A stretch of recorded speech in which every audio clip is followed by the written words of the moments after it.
बिस्मिल्लाहिर्रहमानिर्रहीम। अस्सलाम वालेकुम स्टूडेंट्स, कैसे हैं सब लोग। तो उम्मीद करता हूँ आप बिल्कुल ठीक होंगे। आज हम स्टार्ट करने जा रहे हैं लिपिड्स। टॉपिक है जी फर्स्ट ईयर की बायोलॉजी के बुक का और मोस्ट इम्पॉर्टेंट टॉपिक है। आपने हमारे इस चैनल को सब्सक्राइब करना है और देखना है वीडियो को और ज़्यादा से ज़्यादा शेयर करना है। Thank you. तो लिपिड्स क्या होते हैं जी? These are heterogeneous group compound related to fatty acid are also called hydrophobic compound. इन्हें क्यों बोला जाता है कि ये हाइड्रोफोबिक है, इन्हें क्यों बोला जाता है कि ये हेट्रोजीनियस है। यहाँ पे आपको वर्ड नज़र आ रहा होगा हेट्रोजीनियस। पीछे हमने पढ़ा था ग्लूकोज, कार्बोहाइड्रेट एट्सेट्रा।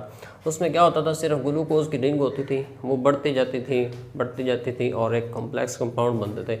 यहाँ पे वर्ड है हेट्रोजीनियस। हेट्रोजीनियस का मतलब क्या होता है? हेट्रो मीन डिफरेंट और जीनियस मीन होता है फॉर्मेशन। यानी कि ये जो कंपाउंड होता है लिपिड्स वाले, ये मुख्तलिफ कंपाउंड से मिलकर बने होते हैं, मुख्तलिफ एलिमेंट से मिलकर बना होता है, इसलिए हम इसे बोलते हैं हेट्रोजीनियस। जैसे कि इसके अंदर फैटी एसिड भी होगा, इसके अंदर अल्कोहल भी होगा, इसके अंदर आगे हम देखेंगे फॉस्फोरिक ग्रुप भी आ जाता है, नाइट्रोजन भी आ जाती है, इसलिए इसे क्या बोलते हैं? Heterogeneous.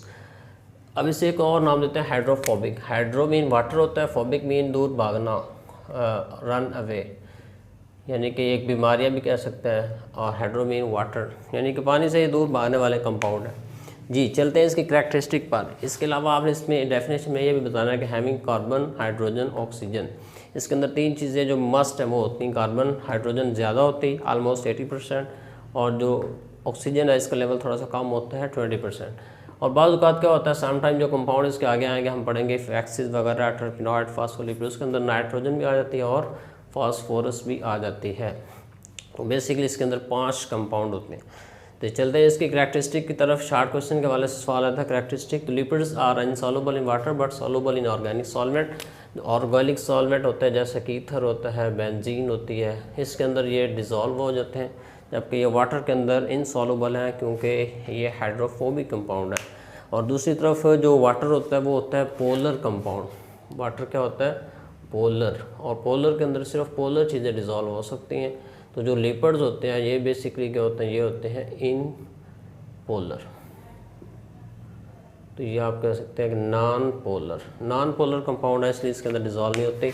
Lipid form part of cell membrane. Cell membrane का ये हिस्सा होता है। हम देखते हैं कि सेल मेम्ब्रेन आगे हम पढ़ेंगे तो उसके अंदर इसकी प्रेजेंस होती है। Different group alcohol, fatty acid are also called heterogeneous. इसके अंदर डिफरेंट ग्रुप हैं। Having higher amount of carbon, hydrogen but less in oxygen, so energy about 2 time higher than the carbohydrate. फ़र्ज़ करें कि एक बंदा 20 ग्राम वो कार्बोहाइड्रेट खाता है तो उसे 200 कैलोरीज़ की एनर्जी हासिल होगी, 200। लेकिन अगर वही बंदा 10 ग्राम लिपिड्स के खाएगा तो उसे उतनी ही एनर्जी मिलेगी, यानी कि 200। तो इसकी एनर्जी क्या होती है? 2 टाइम हायर होती है देन द कार्बोहाइड्रेट। ये MCQ के हवाले से याद रखना है। इसकी एग्जांपल है lipid, waxes, terpenoid, acylglycerol, steroid, carotenoid et cetera. तो ये सारी इसके क्या है? क्लासिक एग्जांपल है। एक छोटा सा टॉपिक इसके अंदर और भी ऐड किया गया इसके फंक्शन के हवाले से, यानी कि स्टार्टिंग में इसके फंक्शन क्या है तो मैंने एंड पे लिखे थे, यहाँ पे आपको बताता हूँ। तो जो फंक्शन होता है लिपिड्स का वो क्या होता है?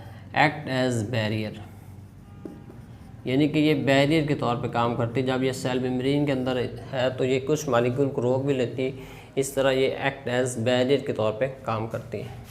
इंसुलेशन, ये इंसुलेशन का काम करती, ये पौधों के ऊपर मौजूद है या जानदार की बॉडी के ऊपर मौजूद है, तो इंसुलेट करती है, मालिक्यूल को रोक लेती, जैसे होते हैं ना गैर मुअस्सल, यानी कि चीज़ों को गैर मुअस्सल बनाती है। प्रोटेक्ट बॉडी, तो बॉडी की क्या करती है? प्रोटेक्शन करती है, प्रोटेक्शन ऑफ बॉडी। चूँकि ये सेल मेम्ब्रेन का हिस्सा है तो ये लिपिड जो हमें एनर्जी भी फ्राहम करते हैं, प्रोटेक्शन ऑफ बॉडी। तो एनर्जी सबसे ज़्यादा लिपिड्स मुहैया करते हैं हमें। तो ये तो है इसके फंक्शन। अब चलते हैं इसके टाइप्स के ऊपर, क्लासिफिकेशन के ऊपर। तो क्लासिफिकेशन में अगर आप देखें तो इसकी तकरीबन आलमोस्ट आपके बुक में 5 टाइप्स बयान की गई हैं। हम उसे 1 बाय 1 स्टडी करेंगे। आज हम देखेंगे असाइलग्लिसरॉल क्या है, फैटी एसिड क्या है, फॉस्फोलिपिड क्या हैं। जो नेक्स्ट आएगा वैक्सिस, टर्पिनॉइड, थोड़ा सा मैं आपको टच दे दूंगा, बाकी आप नेक्स्ट लेक्चर में कोशिश करेंगे इसको कंप्लीट करें। तो असाइलग्लिसरॉल क्या होता है? असाइलग्लिसरॉल बेसिकली ये सारे के सारे लिपिड्स कंपाउंड हैं, यानी कि कम्प्लेक्स कंपाउंड है। अब जो असाइलग्लिसरॉल है ये 2 चीज़ों से मिलकर बने होंगे, एक होगा फैटी एसिड और दूसरा क्या होगा ग्लिसरॉल। अब फैटी एसिड के बारे में आपको सबसे पहले पता होना चाहिए कि ये क्या होते हैं। ये वो ऑर्गेनिक कंपाउंड है जिनके अंदर कार्बोक्सिलिक ग्रुप होता है, यानी कि COOH। ये जो ग्रुप है इसे कार्बोक्सिलिक ग्रुप कहते हैं। जिन कंपाउंड के अंदर ये ग्रुप मौजूद होगा या उनकी जो कार्बन की तादाद है वो 2 से लेकर 30 तक होगी तो इन्हें हम क्या बोलेंगे, फैटी एसिड। और जो फैटी एसिड है और ग्लिसरॉल है, ग्लिसरॉल अल्कोहल को भी कह सकते हैं, जब ये कंबाइन होंगे तो क्या बनाएंगे, असाइल ग्लिसरॉल बनाएंगे। तो आपको नज़र आ रहा होगा यहाँ पे असाइल ग्लिसरॉल। अच्छा जी, असाइल ग्लिसरॉल यहाँ पे आपको ये अल्कोहल नज़र आ रहा है और ये क्या है जी, ये बेसिकली क्या है, एसिटिक एसिड है।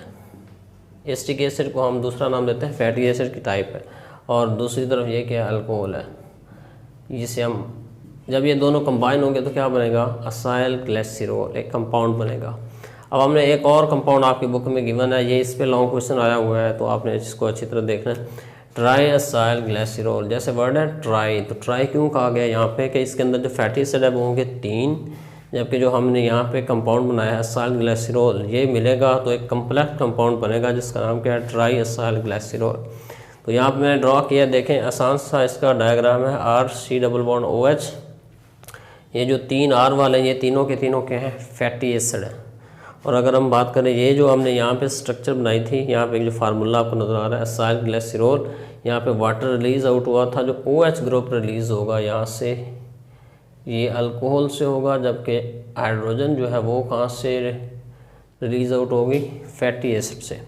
यहाँ पे भी कुछ ऐसी ही चीज़ होगी कि देखें एक साइड पे हमारे पास है फैटी एसिड 3 और दूसरी तरफ यहाँ पे देखें CHOH। ये जो 3 कार्बन वाली शक्ल है ये क्या कहलाती, असाइल ग्लिसरॉल। इसमें से हाइड्रोजन निकलेगी, यहाँ से जो अल्कोहल होगा उसमें से क्या निकलेगा, OH ग्रुप, इधर से हाइड्रोजन ग्रुप, सेम इसी तरह यहाँ पे। तो ये जब आपस में मिलते जाएंगे तो क्या बनता जाएगा, 3 वाटर मॉलिक्यूल बनेंगे। यहाँ पे देखें 3 वाटर मॉलिक्यूल, ये 3 वाटर मॉलिक्यूल बनेंगे। और जो पीछे ये स्ट्रक्चर होगी ये ऑक्सीजन लिंकेज के ज़रिए COC, ये जो लिंकेज होगी ये इन्हें आपस में क्या कर देगी, जोड़ देगी। इस जो बॉन्ड होता है इसको बोलते हैं एस्टर बॉन्ड, ईस्टर बॉन्ड या एस्टर बॉन्ड कह सकते हैं। तो ईस्टर बॉन्ड क्या करेगा, 2 चीज़ों को कंबाइन करेगा, ग्लिसरॉल को और फैटी एसिड को। जब ये आपस में जुड़े तो क्या हमारे पास जो कंपाउंड आएगा उसे हम नाम देंगे ट्राई असाइल ग्लिसरॉल। तो ये कंपाउंड आपने बनाना आना चाहिए ज़बानी, और इसको थ्योरी वाइज भी आपने राइट करना है। तो इम्पोर्टेंट टॉपिक के वाले से एक अहम है ये टॉपिक। फैटी एसिड जो टॉपिक है वो भी आपने इसी के अंदर ऐड करना है, ट्राई असाइल ग्लिसरॉल के अंदर। तो ये ऑर्गेनिक कंपाउंड है जिसके अंदर कार्बोक्सिलिक ग्रुप होगा, कार्बन की तादाद 2 से 30 तक होगी, और इसके अंदर कार्बोक्सिलिक ग्रुप प्लस इसके अंदर हाइड्रोजन होगी। ये देखिए यहाँ पे मैंने ड्रॉ किए हैं, तो ये 2 कार्बन नज़र आ रहे हैं आपको, एसिटिक एसिड। जबकि अगर कार्बन की तादाद हो जाएगी 4 तो इसे नाम देते हैं ब्यूटायरिक एसिड। इस तरह आगे इनकी तादाद आती जाएगी। आपकी बुक में 4 फार्मूले के, ओलिक एसिड है, पल्मेटिक एसिड है, एसिटिक एसिड है। आपने जो पहले 2 है ये याद रखने, और एक ओलिक एसिड होगा जिसके अंदर डबल बॉन्ड आएगा, चूँकि उसे अनसैचुरेटेड भी कहते हैं, या अब इसकी 2 टाइप्स हैं तो वो आपने याद रखना है। तो फैटी एसिड के हैं 2 टाइप, जो एक होते हैं सैचुरेटेड और एक होते हैं अनसैचुरेटेड। ये 2 सवाल हर दफ़ा आता है, ये आप लोगों ने अच्छी तरह याद रखना है। तो सैचुरेटेड क्या होता है, हैविंग ओनली सिंगल बॉन्ड, जिनके अंदर जस्ट सिंगल बॉन्ड होगा। जैसे अगर हम ऊपर देखें ये एसिटिक एसिड हमने बनाया तो ये देखें सिंगल बॉन्ड, यानी कि एक ही बॉन्ड से जुड़े हुए हैं ये वाले आपस में। तो इस तरह के जो कंपाउंड होंगे उसे क्या बोल देंगे, सैचुरेटेड, यानी कि ये सैचुरेट है, मज़ीद इसमें बॉन्डिंग नहीं हो सकती। जबकि अनसैचुरेटेड क्या होगा, हैविंग डबल बॉन्ड, जिनके अंदर डबल बॉन्ड होगा। अगर हम ओलिक एसिड की स्ट्रक्चर आप देखें यहाँ पे, तो जो कार्बन नंबर 9 और 10 है वहाँ पे आपको बुक में आपने देखना है, तो यहाँ डबल बॉन्ड होगा, तो उसको कहते हैं अनसैचुरेटेड फैटी एसिड। इसमें डबल बॉन्ड की तादाद 6 तक भी हो सकती है। तो ये इसकी दोनों टाइप आपने अच्छी तरह याद करनी है। नेक्स्ट एक क्वेश्चन आ जाता है, फैट और ऑयल में क्या फ़र्क है, ये भी आ जाता है सवाल, अलग से शार्ट क्वेश्चन आ जाता है। तो यहाँ पे एक MCQs है कि जो एनिमल फैट्स होते हैं या एनिमल लिपिड्स होते हैं ये ज़्यादातर सॉलिड फॉर्म में होते हैं और स्ट्रेट चेन में होते हैं। इनकी चेन क्या होती है, सीधी होती, अनब्रांच्ड होती। जबकि जो प्लांट्स हैं ये दोनों फॉर्म में हो सकते हैं, रिंग फॉर्म में भी हो सकते हैं, ब्रांचेड फॉर्म में भी हो सकते हैं। तो ये दोनों में आपने फ़र्क याद रखना है। जो प्लांट्स फैट्स होते हैं ये ज़्यादातर ऑयली फॉर्म में होते हैं, लिक्विड फॉर्म में होते हैं। तो यहाँ पे एक क्वेश्चन अलग से पूछ लेते हैं, फैट्स और ऑयल्स में क्या फ़र्क है, ये आपको नज़र आ रहा होगा। तो फैट्स आर सैचुरेटेड और solid at room temperature animal. तो ये जो वर्ड है ना रूम टेम्परेचर, ये बेसिकली 25 सेंटीग्रेड होता है। इसके ऊपर ये सॉलिड फॉर्म में रहेंगे, जैसा कि हमारे पास बटर की एग्जांपल लेने, मक्खन। तो ये बटर की मिसाल है ये वाले। Animal fat are solid, animal को फैट्स का नाम देते हैं। जबकि दूसरी तरफ है ऑयल, तो ये क्या होंगे, अनसैचुरेटेड फैटी एसिड। इनके अंदर जो फैटी एसिड होंगे वो क्या होंगे, अनसैचुरेटेड होंगे। और ये क्या होंगे, लिक्विड होंगे एट रूम टेम्परेचर। जब 25 सेंटीग्रेड होगी तो इसे हम लिक्विड फॉर्म में, हाँ, जैसे कि ऑयल्स वगैरह होते हैं, जितने भी ऑयल्स देखें, ऑलिव ऑयल लिखें, सरसों का तेल लिखें, या इसके अलावा अगर आप शहद देखें तो वो भी इसी कैटेगरी में आएगा।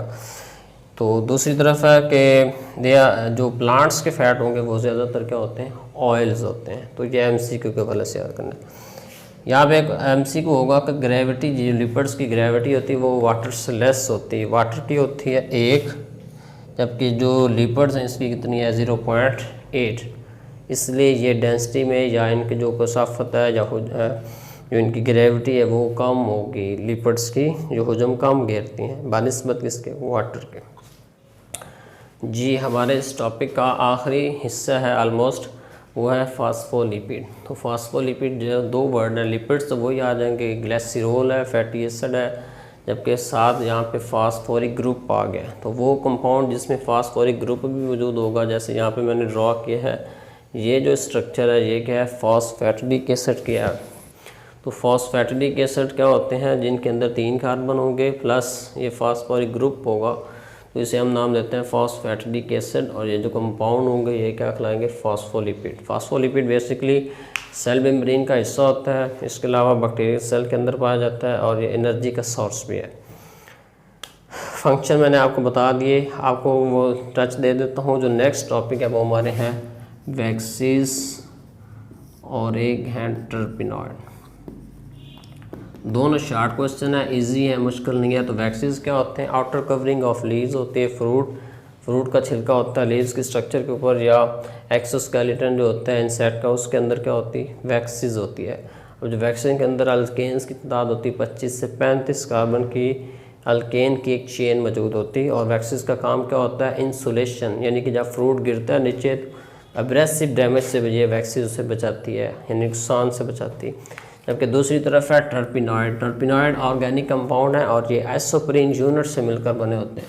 एसोप्रीन यूनिट आपने एक फार्मूला ज़हन में रखना है, ये वाला CH2CH3, दूसरी तरफ ये CH2CH3।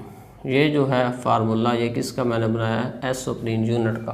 तो एसोप्रीन यूनिट इस तरह के हज़ारों मिलेंगे तो क्या बनेगा, टर्पिनॉइड बनेगा। टर्पिनॉइड जो है अगर इनकी कंडेंसेशन कर दी जाए तो वो स्टीरॉयड में कन्वर्ट हो जाते हैं, रबड़ में कन्वर्ट हो जाते हैं। तो ये हमारे पास इम्पोर्टेंट लिपिड्स की एक टाइप है जिससे मुख्तलिफ नए प्रोडक्ट बनते हैं। तो ओवरऑल आपने इस लेक्चर को अच्छी तरह देखना है। आपने कमेंट्स में बताना है कि इसमें कौन कौन सी जो चीज़ें हैं वो, अगर कोई मिस हो गई है तो वो आप कमेंट्स में बताएंगे तो मैं आपको वो डिटेल से या आप डिस्क्रिप्शन में बता सकते हैं। तो वीडियो देखने का बहुत बहुत शुक्रिया।